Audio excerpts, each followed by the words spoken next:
तो आइए दोस्तों, आज हम इसका क्या करेंगे, अनबॉक्सिंग एंड थोड़ा ट्रायल लेंगे। ये है इंको कंपनी का 2000 वाट हीट गन। अलग अलग नाम इसके ऊपर दिया है उसका। टेक्नोलॉजी का टेम्परेचर इसका 50 डिग्री टू 550 डिग्री रेंज है और एयर प्रेशर इधर दिया हुआ है। और क्या है ये, बस पैकेज के ऊपर इतना ही है।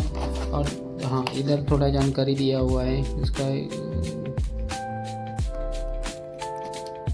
चलो तो आइए शुरू करते हैं।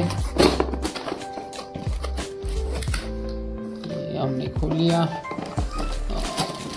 ये इसके अटैचमेंट है, जस्ट इनको कंपनी प्रोवाइड करता है, बाकी अलग से लेना पड़ता है। अगर आप दूसरे कंपनी का लेते हो तो ये एक छोटा नोजल है, ये बड़ा नोजल है और एक नोजल, 3 नोजल और एक screw driver type triangle shape है। और लीजिए इसको, और ये गन को हमने निकाल लिया और इसके साथ मैनुअल आता है।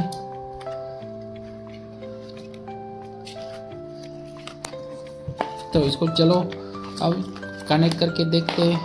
प्रिंट क्वालिटी अच्छा है इस मैनुअल का। ऑपरेशंस वगैरह दिया हुआ है, 3 मोड है इसके ऊपर, साफ साफ लिखा है। बिल्ड क्वालिटी अच्छा लग रहा है, प्लास्टिक भी अच्छा है, स्टील है आगे, एंड वायर भी स्ट्रॉन्ग है। चलो शुरू करते हैं आगे।